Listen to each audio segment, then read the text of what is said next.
Masayang araw po mga ka-PL. Para sa akin lang nagkikinita ko lang mga kababayan na parang surrender na po ang kabilang panig. Ang prosecution team o ang team Luistro mga kababayan. Bakit? O eto, ipinaatras na po yung ilang mga witness nila mga kababayan. Siguro sa palagay nila, kung yung mga abogado nga nating witness, kinain ng buhay. Sinopla ng sinopla, dinurog, ayan, di ba, mga babae. Ito pa kayang mga susunod na mga galing man lang ito dyan sa kanto, bumili ng suka, no? Kinuha nating witness. O ito yung mga witness na iniatras po ng Team Jervil o ng prosecution team, mga kababayan. Sabi ho sa balita, bawas testigo. Aray ko. Mamaya kwentuhan po tayo bakit sila nagbawas ng testigo. Breaking news, kita nyo po. Inanunsyo ng House Prosecution Panel, ayan, na hindi na nila ipatatawag pa ang 6 na iba pang testigo. Ayan na. Na kanilang inilista para sa Article 4 na may kaugnayan sa grave threats, mga kababayan. Huwag na kayong tumuloy. Parang awa nyo na. Kahit na naturuan na namin kayo ng mga gagawin nyong trabaho, kahit naturo na namin sa inyo ang script, umatras na lang kayo. Kung yung mga abogado nga, tinuruan din ng script, nagbabasa ng librong English, kung daw nagkakamali, 2 oras. Etong mga nagsisipag-aral ng abogado.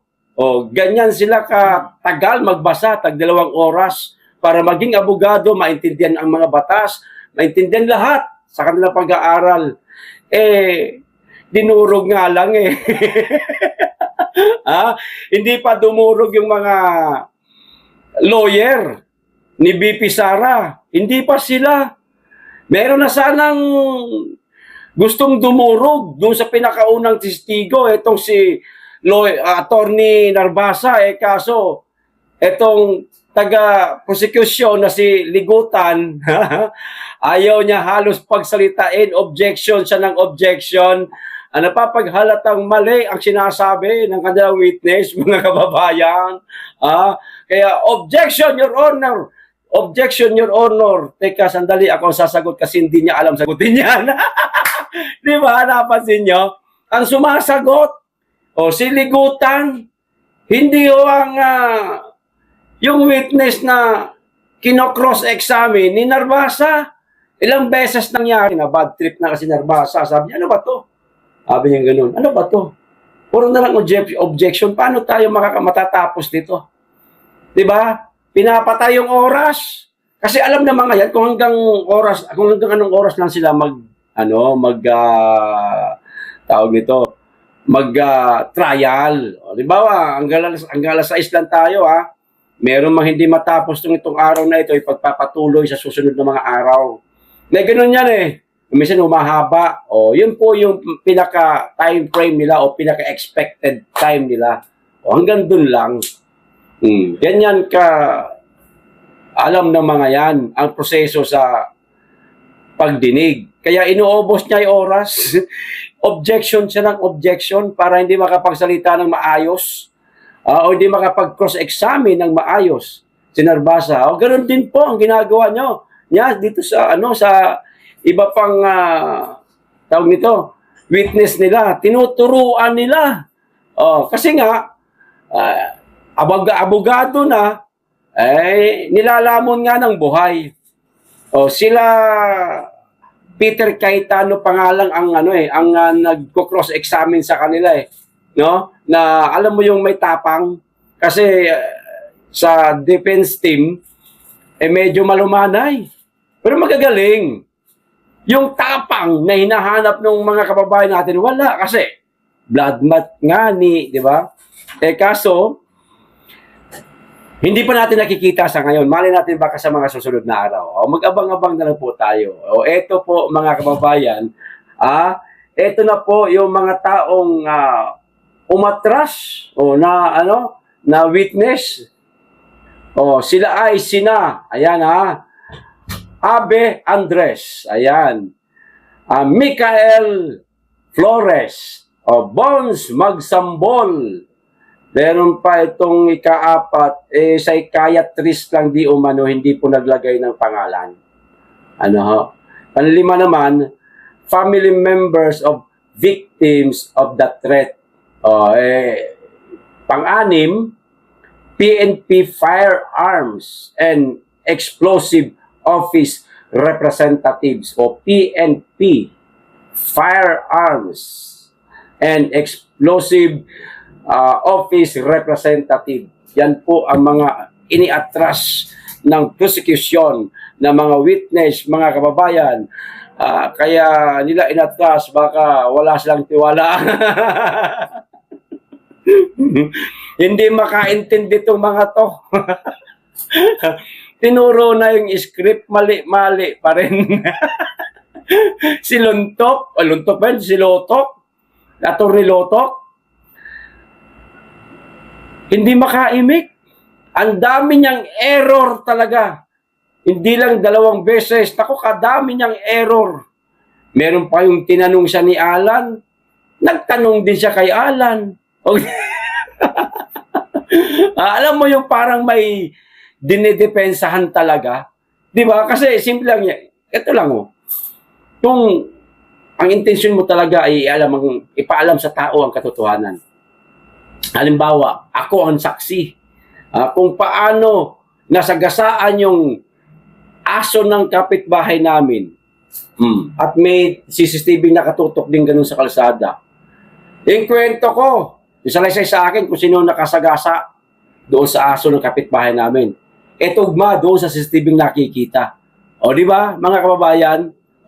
Hindi ka maliligaw, hindi ka mawawala, hindi ka malilito. Pero kung may pinagtatakpan ka, at tinanong ka, sabay nagtanong ka rin. Halata na meron kang pinoprotektahan. Di ba? Mga di ba? Yan ang nangyari kay Lotok. 1 beses lang naman po nangyari. Pero yung mga palusot ng typo, akala niya siguro, lusot na sa ron, mas lalong pinaghinalaan ho kayo, sir. Lotok. Sa sinasabi mong, ay, typo lang po yan. Sorry po. Babaguhin ko na lang po yung aking naratibo. Babaguhin? Sinabi mo na. O sabi ni Alan, no. Sabi niya, inuna ka agad siya ni Alan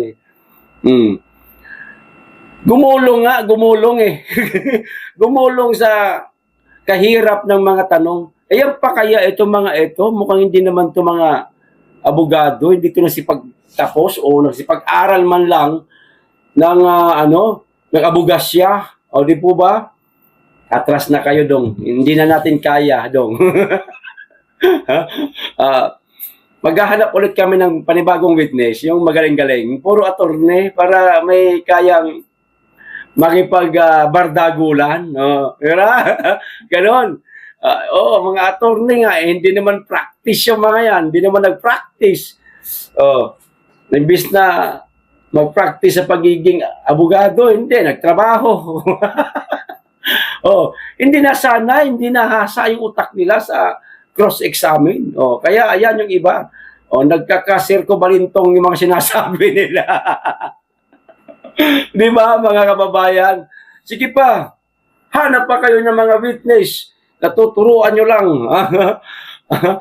Para palabasing tama ang inyong ipinaglalaban. Alam ng taong bayan niya. Natatawa na nga lang minsan si SP tuloy.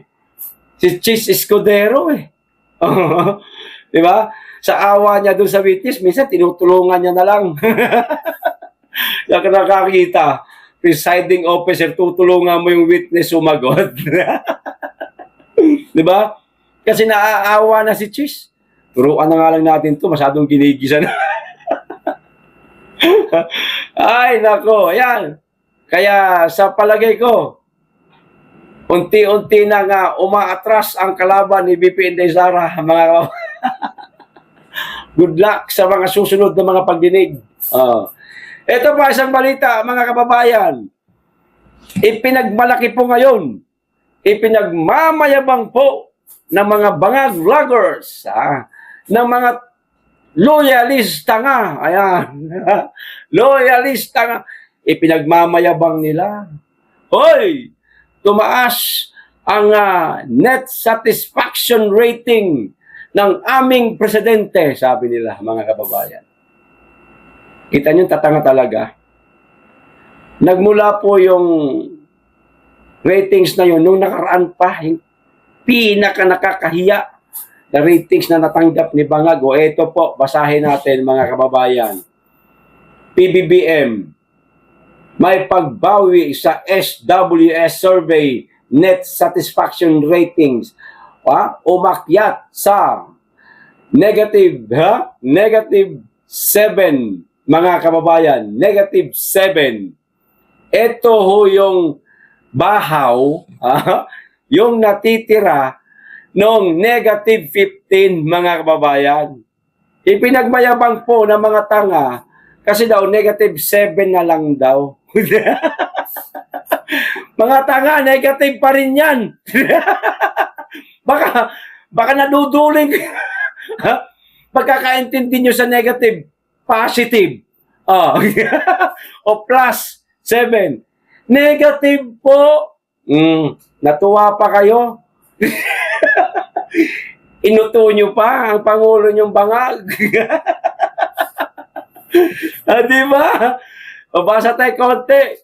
Umakyat sa 7% ang net satisfaction ratings ni Pangulong Ferdinand Marcos Jr.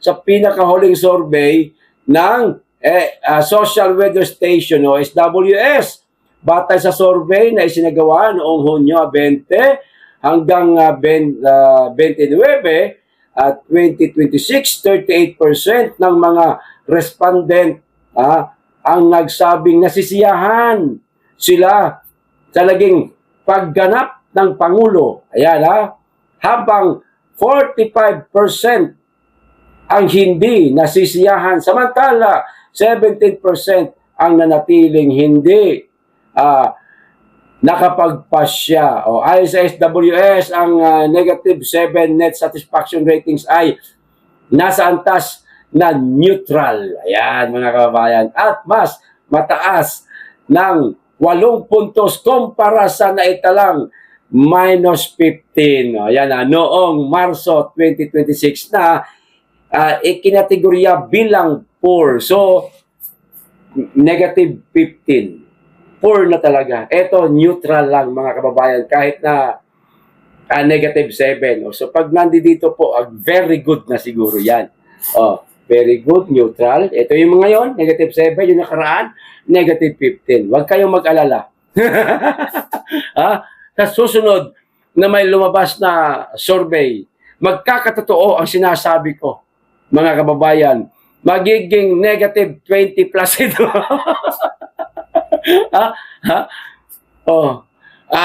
Ano na naman, mas pinaka-poor na siguro na na ratings, mga kababayan, yung kanyang kategorya. Di po ba? Nagyabang sila.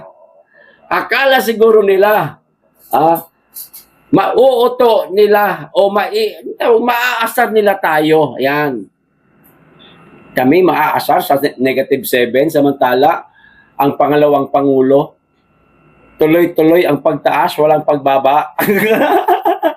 Meron man bumaba pero hindi umaabot sa hangganan na ikinahihiya. Yung kay Marcos, negative 15, pinaka nakakahiya na ratings na nasaksihan ng mga Pilipino sa mga maraming presidenteng nagdaan sa ating bansa. Negative 15. History yan. History yan, mga kababayan. O, ito pa isang balita, mga kababayan. Ito yung kumakalat ngayon sa social media. O ayan, nakita ko po yan kay Pambansang Dalaga, mga kababayan. O, maging siya po ay nagtatanong. O, gaano po katotoo? Ayan. Admin case, aba, meron daw itong mama na ito, itong si Jeremy Bundok ng administration case, mga kababayan. Oh, for oppression, grave misconduct and conduct prejudicial to the best interest of service. Oh, criminal case. Yan, ito di umano, mga kababayan. May mga totoo kaya ito? Ha? For violation of Articles 1 to 4, arbitrary detention, ayan, 1 to 5, delaying release, ayan, mga kababayan, at 1 to 9, search warrant maliciously obtained and abused in the service of those legally obtained. Ayan, 130, searching domicile without witness. 171, falsification by the public officer employee of the notary or ecclesiastic ministry. Ayan. 183, perjury. 194, and 194, tsaka part 5, tama ba? Robbery, extortion. Oh. And 300, asan ba tayo? 308, ayan. Theft of the Revised Penal Code, Section 4 of Republic Act number 7438. Yan di umano, mga kababayan, ang mga kaso nitong si Jeremy Bundok. Di umano, ayan Bakit yung mga tawag dito witness ng prosecution merong mga kaso? No, nagkataon lang ba ito, mga kababayan? Yung nauna, sino nga yun? Si Kalilong. May mga kaso din daw. Ang naglabas noon si Attorney Vic Rodriguez. Yan. Ito, ewan ko kung kanino po ito nanggaling talaga. Hindi ko naman sinasabing mula ito mismo kay Pambansang Dalaga. Maaring nalaman niya lang rin ito sa iba. Ayan. Na ito di umano ang mga kaso nitong mama na ito. Parehas sila may kaso, mga kababayan. Ito atin lang naman. Ito hindi po natin sinasabing ganoon. Freedom of expression, meron tayong mga pagdududa, pero hanggang duda lang yan. Wala tayong pruweba dyan. Hindi kaya itong mga to, parang si ano ba? Si Madriaga. Ginawang witness para di umano, sa di umano ipagpapalaya sa kanya. Yun mga balita nun, di ba? Itong mga ito, mali natin, ginawang witness para malinis yung kanilang mga kaso. Si Hudang maganda utal-utal. At magkasali-saliwa yung kanilang mga sinasabi. Di ba, mga kababayan? Parang gusto mo, ano mo gusto mo, makulong ka o mapahiya ka lang? Hayaan mo na mapahiya ka sa kapitbahay mo. Sa mga kumpare mo. Hayaan mo na. Kaysa naman sa makulong ka, nako, malaki mawawala sa'yo. Parang ganun lang naman po. Yung ating mga pagdududa, duda lang ho yan. Hindi tayo sigurado dyan. Bilang isang tao, makakapag-isip talaga tayo ng ganoon. Diba kasi nagkataon lang ba ito? Na parehas may kaso? Diba, mga kababayan? Kayo, ano sa palagay ninyo? Kung meron po kayong idea, bakit ito nagkataon? O nangyari? Tawag nito, na ang mga testigo ay may mga kaso. Nako. Ito pa, huling balita, mga kababayan. Ito, natatawa ako dito kay kapatid ni Enteng Cabisote, si tawag nito, si Buituta. Si Tuta Soto, mga kababayan. Eh di parang inamin niya na rin na bugo siya. Ito, Soto, inaming naliligaw na siya sa talakayan sa impeachment trial. Inamin ni Senator Judge Vicente Tito Soto III na naliligaw na siya sa naging takbo ng talakayan sa impeachment trial ni Vice President Sara Duterte matapos umikot ang pagtatanong sa mga kasong grave threats at inciting to sedition. Paano mo maiintindihan, Tito Soto? Kung panay anood mo lang ng Viva Max, di ba nahuli siya? Scroll siya sa cellphone niya, mga kababayan. Hindi naman kasi masyado tinutukan nung nagka-camera, sayang naman. Para makita sana natin kung ano yung mga tawag dito, tinitignan niya sa kanyang telepono. Hindi masyadong chismoso yung uploader nun o yung nagkuha ng video. Kasi kung vlogger yon o yung alam mo yung media na hindi gusto siya, tutukan talaga yun eh. Tutukan talaga kaso yun lang yung ginagawa niya ang pinakita, yung nag-i-scroll siya. Naghahanap siguro ng dating app. Baka gumaya na kay Father Clubby o naka-follow sa mga Facebook page na hubot-hubad. Di ba? Ganyan daw pag nagkakaedad na. Daw. Baka lang naman kasi hindi naman natin nakita. Di kaya nagpe-Facebook lang siya. Yan, nakatingin siya sa kanyang social media account. Baka gusto niya mag-post ng picture o di ba ng video, di ba? O di kaya mag-note siya, di ba mga kababayan? Gawa siya ng mataas na notes yung babasahin ng maraming Pilipino na taga-suporta niya. Yung ganun, malay natin, baka ganun lang ang gagawin niya. Paano maintindihan? Hindi ka nakikinig sa talakayan. Magrereklamo ka na hindi mo na naiintindihan. Hindi na malinaw sa iyo, naliligaw ka na. Sa talakayan, sa impeachment trial. Kung nakikinig ka ng ayos, baka hindi artista ang una mong naging trabaho, baka abogado ka bago ka naging senador. Siguro, nung pinag-aaral ka, puro Jolene ka rin eh. Baka nagjo-Jolene ka. Yung ganun, laro na sa Jolene. Baka naglalaro ka ng Jolene, di ka pumapasok maigi. Tumatalon ka rin sa pader. Di ba? O di kaya, maaga ka naging artista. Sa iyong kabataan na dapat nag-aaral ka pa. Nag-aartista ka na. Mas pinili mo na lang ang mag-artista kaysa sa pag-aaral. Yun ang mali. Yun ang mali. Kung ganun. Hindi natin sinasabing ganun siya, mga kababayan. Huwag ka na lang dumalo. Wala ka naman palang naiintindihan eh. Kaya palang dalang mo namin makitang nagtatatanong dyan sa witness. Kasi wala ka palang nalalaman na. Naliligaw ka na ba? Huwag ka lang dumalo. Nahiya ka. Magpahinga ka na lang sa inyo. Dumalo ka na lang kapag alam mo yung patapos na ang hearing sa susunod na taon. Yeah. Okay na. Hindi ka naman kawalan dyan. Pag hindi ka dumalo sa hearing, hindi ka kawalan. Nabuti pa nga si Robin Padilla, kapwa mo artista, na sinasabihang bobo, napakadalas magtanong at ang talim na mga tanong. Ikaw, minsan ka lang magtanong, wala pang silbi. Kulang na lang, ang itatanong mo, kumain na kayo? Utang ina.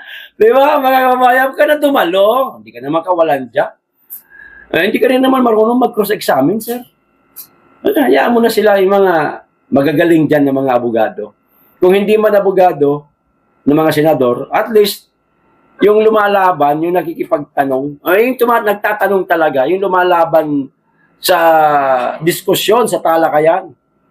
Nakikinig, kinukuha ang takbo ng pagdinig. Eh kayo hindi ho niyo kinukuha kasi nag-i-scroll po kayo sa sa Viva Max. Viva Max pa more. Ayan. O dinaligaw ka na. Okay, o yan lang po mga kababayan. Maraming salamat. Mag-iingat po kayo lagi at higit sa lahat. Mahalin po natin ang Pilipinas.